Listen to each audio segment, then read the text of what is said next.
ദൈവത്തിൻ്റെ കൃപയിൽ നിന്ന് നമ്മളെപ്പോലെ സാധാരണക്കാർ പ്രാർത്ഥിക്കുമ്പോൾ സ്വർഗത്തിലെ ദൈവം ഇറങ്ങി വരുന്നത് കണ്ടിട്ടുണ്ട്. ഹല്ലേലൂയാ. ഒന്ന് കരമുയർത്തി സ്വരമുയർത്തി എന്ന് പറഞ്ഞേ ഹല്ലേലൂയാ, ഹല്ലേലൂയാ, ഹല്ലേലൂയാ, ഹല്ലേലൂയാ. ശ്രദ്ധിച്ചൊരു കാര്യം കൂടി, നമ്മൾ ദൈവത്തെ ആരാധിച്ച് പ്രാർത്ഥിക്കുക. ദൈവത്തിന് എനിക്കെൻ്റെ ആശ്രയം ദൈവം എന്ന് പറയുമ്പം ഇതിന് ഈ ശക്തി പോരാ. എൻ്റെ ഉള്ളിൽ ആ ആശ്രയമാണെങ്കിൽ എൻ്റെ ഈ ഞരമ്പ് പിടയ്ക്കുന്ന വിധത്തിൽ ഞാൻ പ്രാർത്ഥിക്കും.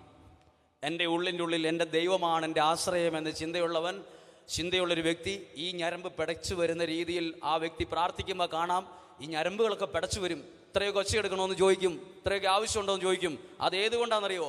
ഉള്ളിൻ്റെ ഉള്ളിൽ എനിക്കെൻ്റെ ആശ്രയം. അതുകൊണ്ടാണ് ഈ വചനം, ഇതിനകത്തൊരു വചനം എഴുതിയിട്ടുണ്ട്, കർത്താവാണ് എൻ്റെ ഇടയൻ, എനിക്ക് ഒന്നിനും ഒരു കുറവുണ്ടാവില്ല. അത് നമ്മുടെ വിശ്വാസമാണ്. പറഞ്ഞേ ഹല്ലേലൂയാ. എൻ്റെ ഒരു ഫീലിംഗ് അല്ലിത്, ഞാൻ അനുഭവിച്ചിട്ടുള്ള ആളാണ്. കർത്താവാണ് എൻ്റെ ഇടയൻ. നമുക്ക് പ്രാർത്ഥിക്കാൻ ഒരു ഇൻട്രൊഡക്ഷൻ പറഞ്ഞിട്ട് പാടാം. ഞാനൊരു സ്ഥലത്ത്, ഞാൻ ദൈവത്തെ കരങ്ങൾ ഉയർത്തി പ്രാർത്ഥിക്കാൻ എന്നെ പ്രചോദിപ്പിച്ച കാര്യം പറയട്ടെ. ഒരു സ്ഥലത്ത് ഞാനൊരു ക്യാൻസർ രോഗിക്ക് വേണ്ടി പ്രാർത്ഥിക്കാൻ ചെല്ലുന്നു. ക്യാൻസർ രോഗിക്ക് വേണ്ടി പ്രാർത്ഥിക്കാൻ ചെല്ലുമ്പോൾ കൊണ്ടുപോയ ആളുകൾ പറഞ്ഞു, ബുദ്ധിമുട്ടാണ്, രക്ഷപ്പെടില്ല, പ്രാർത്ഥിച്ചാൽ മതി, പുള്ളിക്ക് ഒരു ആശ്വാസമാകും. വീട്ടിൽ കയറി ചെല്ലുമ്പോൾ മിക്സിയുടെ ഒച്ചയാണ് കേൾക്കുന്നത്. മിക്സിക്കകത്തിട്ട് എന്തോ ചെയ്യുവാണ്. അപ്പോൾ ഞാൻ കാണുകയാണ്, നമ്മൾ ചോറ് കഴിക്കുന്നവരാണ്, വെന്ത ചോറ് വീണ്ടും മിക്സിക്കകത്തിട്ട് അരച്ച് വെള്ളം പോലെ ആക്കിയിട്ട് ട്യൂബിലൂടെ കൊടുക്കാൻ കൊണ്ടുവരുവാണ്. എൻ്റെ മുന്നിൽ നിന്നാണ് ട്യൂബിൽ കൊടുത്തത്. ഈ വ്യക്തിയുടെ ട്യൂബിലൂടെ ഇത് പോയി മിനിറ്റുകൾ കഴിയുമ്പോൾ അയാൾ 3 മടങ്ങ് ഇങ്ങോട്ട് ഛർദ്ദിക്കുക. കൊടുത്തത് ആകെ ഇത്രേ ചോറേ കൊടുത്തിട്ടുണ്ടാവുള്ളൂ, ട്യൂബിലൂടെ അരച്ചത്. അത് ചെന്ന് ഉടനെ എൻ്റെ ഡബിൾ എടുത്തടിച്ച് ഛർദ്ദിച്ചു. ഞാൻ അന്നേരം ഓർത്തു, ആരെ? ദൈവമേ, എനിക്ക് തന്ന ആരോഗ്യത്തെ ഞാൻ ഓർത്ത് ദൈവമേ നന്ദി എന്ന് ഞാൻ പറഞ്ഞു. ഇന്ന് വരെ ചോറ് കഴിക്കുമ്പോൾ ഞാൻ അതിൻ്റെ 4 മടങ്ങ് ഛർദ്ദിച്ചിട്ടില്ല. ദൈവം നൽകിയ അനുഗ്രഹം, ഏത് ഭക്ഷണം കഴിച്ചാലും നമ്മൾ പോലും അറിയാതെ ദഹിച്ചു പോകുന്നുണ്ട്. ദൈവത്തിൻ്റെ അനുഗ്രഹമാണ്. ദൈവത്തിൻ്റെ അനുഗ്രഹം കാണുമ്പോൾ എനിക്കെൻ്റെ ആശ്രയം എൻ്റെ ഈശോയാണ് നമ്മൾ ഒച്ചത്തിൽ പറയും, അത് അഭിഷേകമായി മാറും. വേറൊരു വ്യക്തിയെ പ്രാർത്ഥിക്കാൻ വേണ്ടി ചെല്ലുമ്പോൾ ആ വ്യക്തി പ്രാർത്ഥിക്കാൻ ചെല്ലുമ്പോൾ ഇതുപോലെ തന്നെ ഒരു സാഹചര്യം. ആ വ്യക്തിയുടെ 2 കണ്ണിലും ക്ലിപ്പിട്ടിരിക്കുന്നു. ക്ലിപ്പിടുക എന്ന് പറഞ്ഞാൽ നാഷണൽ പർപ്പറ്റ് ആന്ധ്രാപ്രദേശിൽ നിന്ന് അരി കൊണ്ടിരുന്ന ലോറിയുടെ ഡ്രൈവറാണ്, അതുകൊണ്ട് വീട് നോക്കുന്നയാളാണ്. ആ വ്യക്തിക്ക് എതിരെ വരുന്ന വാഹനങ്ങളുടെ ലൈറ്റ് കൊണ്ടിട്ട് നമ്മുടെ കണ്ണിൻ്റെ അകത്തെ വെള്ളം പറ്റിപ്പോകുന്ന രോഗം, സ്പെഷ്യലായിട്ടൊരു ഇഞ്ചക്ഷൻ കൊടുത്താൽ ഈ വെള്ളം ക്രിയേറ്റ് ചെയ്യാൻ നോക്കുന്നുണ്ട്, നടക്കുന്നില്ല. അതുകൊണ്ട് ആ വ്യക്തി പറയുകയാണ്, കണ്ണടയ്ക്കുമ്പോൾ മൂർച്ചയുള്ള ഭാഗം കൊണ്ട് കണ്ണിൽ ബ്ലേഡ് കൊണ്ട് മുറിക്കുന്നതിനേക്കാൾ വേദനയാണ്, അതുകൊണ്ട് കണ്ണ് രാത്രിയും പകലും അടയാതിരിക്കാൻ ഡോക്ടർ പ്രത്യേകതരം ക്ലിപ്പിട്ടിരിക്കുവാണ്. ഏത്? നമ്മുടെ ശരീരത്തിലെ ഏറ്റവും കുഞ്ഞ്, നമ്മൾ ഒരിക്കലും വില കൽപ്പിച്ചിട്ടില്ലാത്ത കുഞ്ഞൊരു അവയവത്തിൻ്റെ കാര്യമായി പറഞ്ഞ് നമ്മൾ അറിയാതെ ഇത് 1000 വട്ടം 10000 വട്ടം ഒരു ദിവസം അടഞ്ഞ് തുറക്കുന്നുണ്ട്. ഈ മനുഷ്യൻ പറയുവാണ്, ഇപ്പോഴാണ് ഇത് കൺപോളയുടെ വില ഞാൻ അറിഞ്ഞത്. ഇത് വേദന എന്താണെന്ന് പറഞ്ഞറിയിക്കാൻ പറ്റാത്ത വേദന. ഉറങ്ങാൻ പറ്റില്ല ഈ മനുഷ്യന്. രാത്രിയിൽ ഇങ്ങനെ കണ്ണ് അടയ്ക്കാൻ പറ്റത്തില്ല. നമ്മൾ ദൈവത്തിന് നന്ദി പറഞ്ഞിട്ടില്ല. ഒരു സ്ഥലത്ത് ചെന്നപ്പം അവിടെ വീടില്ലാത്തതുകൊണ്ട് ആളുകൾ താമസിക്കുന്നത്, പാവങ്ങൾ മലയാളികളല്ല, താമസിക്കുന്നത് വലിയ കുഴലിനകത്ത്. ഞാൻ ചിന്തിച്ചു, വാടകയ്ക്കാണുള്ള ഒരു വീടുണ്ടല്ലോ നമുക്കെന്ന്. വാടകയ്ക്കാണുള്ളൊരു വീടുണ്ട്, കുഴലിനകത്തൊന്നുമല്ല നമ്മൾ താമസിക്കുന്നത്. അതേതോ ഗവൺമെൻറ് കൊണ്ടുപോയി വാട്ടർ അതോറിറ്റി വെള്ളം കൊണ്ടുപോകാനുള്ള പൈപ്പ് ഇട്ടിരിക്കുന്നതിനകത്ത് അത് ഒരു സാരി തുണി കൊണ്ട് മറച്ച് അത് വീടായിട്ട് ഉപയോഗിച്ചിരിക്കുന്നു. നമുക്ക് നല്ലൊരു വീടുണ്ട്, നമ്മൾ നന്ദി പറഞ്ഞിട്ടില്ല. അങ്ങനെ നമ്മൾ നോക്കാൻ തുടങ്ങിയാൽ എത്ര വിശ്വാസമില്ലാത്തവനും പറയും, ദൈവമേ 1000 നന്ദിന്ന് പറഞ്ഞേ. ഹല്ലേലൂയാ, ഹല്ലേലൂയാ. എനിക്കെൻ്റെ ആശ്രയം ഈശോയാണ്, ഒരു കുറവും വരില്ല. ഈ ദൈവവചനമായിട്ട് നിങ്ങളുടെ മുമ്പിൽ നിൽക്കാനുള്ള ഒരു കാരണം എന്നറിയാമോ?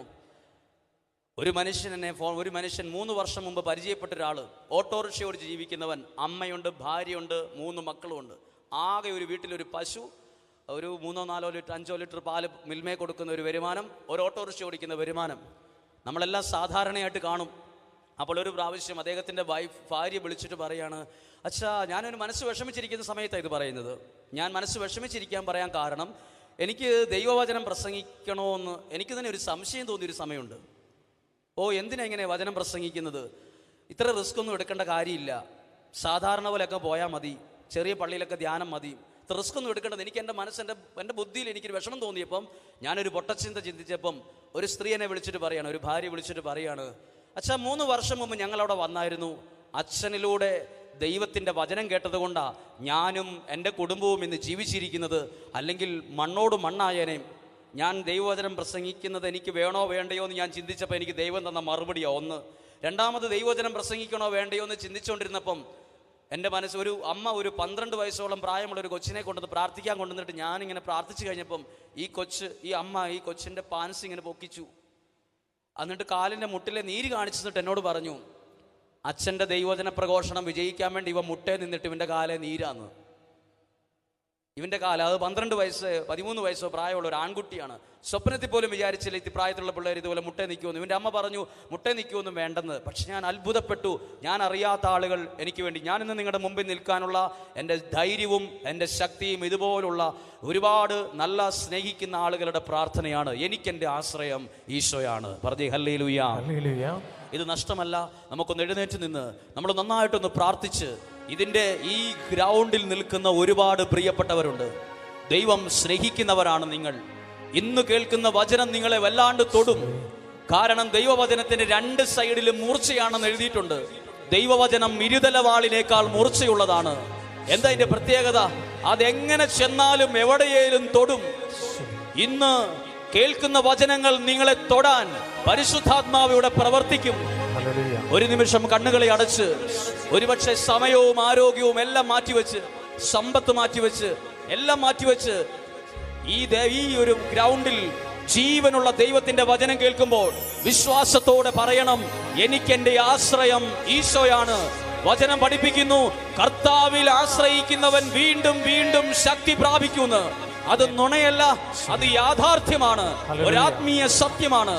പ്രിയപ്പെട്ടവരെ, ഇവിടെ ഇരിക്കുന്ന ആർക്കെങ്കിലും ശരിക്കും പ്രാർത്ഥിക്കാൻ പറ്റുന്നില്ല, ദൈവത്തിന്റെ വചനം കേൾക്കാൻ പറ്റുന്നില്ല, ഇഷ്ടമില്ല, അങ്ങനെ ആരെങ്കിലും ഉണ്ടെങ്കിൽ നിങ്ങൾ എല്ലാവരും ഒന്ന് കരങ്ങൾ ഉയർത്തിപ്പിടിച്ച് ഈ സമയം മുഴുവൻ പരിശുദ്ധാത്മാവ് ഈ സ്ഥലത്തെ ഏറ്റെടുത്ത് അഭിഷേകം നിറയ്ക്കട്ടെ. ഒരു കുഞ്ഞു പോലും അഭിഷേകത്തിന്റെ നിറവില്ലാതെ ഇവിടുന്ന് പോകുകയില്ല. ശക്തമായി ദൈവം ഏറ്റെടുക്കും. 2 കരങ്ങളും ഉയർത്തി ഉയർന്ന സ്വരത്തിൽ ഒന്ന് സ്തുതിക്കുന്നു. ഹല്ലേലൂയ.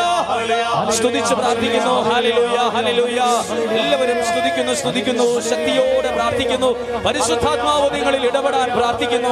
ദൈവത്തിന്റെ ശക്തി നിറയാൻ പ്രാർത്ഥിക്കുന്നു. എല്ലാവരും സ്വരം ഉയർത്തി സ്തുതിക്കുന്നു. ഹല്ലേലൂയ. പരിശുദ്ധാത്മാവേ, നിറയണം, നിറയണം, നിറയണം. എനിക്കെന്റെ ആശ്രയം ഈശോയാണ്. ശക്തിയോടെ ഇരുകരങ്ങളും അടിച്ച് ദൈവം നൽകിയ അനുഗ്രഹങ്ങളെ ഓർത്ത് വിശ്വാസത്തോടെ ഒന്ന് പറഞ്ഞ്, എനിക്കെന്റെ ആശ്രയം ഈശോയാണ്. പറയാൻ വേണ്ടിയല്ല, പ്രാർത്ഥനയോടെ. ഇത് അഭിഷേകമാണ്, ഇത് കൃപയുടെ മണിക്കൂറാണ്. ദൈവം തിരഞ്ഞെടുത്ത സമയമാണ്, ദൈവം തിരഞ്ഞെടുത്ത മണിക്കൂറാണ്. സന്തോഷിക്കേണ്ട സമയമാണ്. ദൈവകൃപ ഒരു നദി പോലെ ഒഴുകുന്ന സമയമാണ്. കരമടിച്ച്, ആശ്രയം യേശുവത്രേ, സർവശക്തനാമൻ യേശുവത്രേ. ചേർന്ന് പാടാമോ? ഞാനവൻ കൈകളിൽ സുരക്ഷിതനാം, കാരണം യേശു മതിയായവൻ. ശക്തിയോടെ കരമടിച്ച്, എനിക്കെന്റെ ആശ്രയം യേശുവത്രേ, സർവശക്തനാമൻ യേശുവത്രേ. ഞാനവൻ കൈകളിൽ സുരക്ഷിതനാം, യേശു മതിയായവൻ. കരമുയർത്തി അടിച്ച്, യേശു മതി, സ്നേഹം മതി, ക്രൂശ് മതി എനിക്ക്. പാടാമോ? യേശു മതി, ഹിതം മതി, ജീവൻ മതി എനിക്ക്. ഒരിക്കൽ കൂടി യേശു മതി, സ്നേഹം മതി, ക്രൂശ് മതി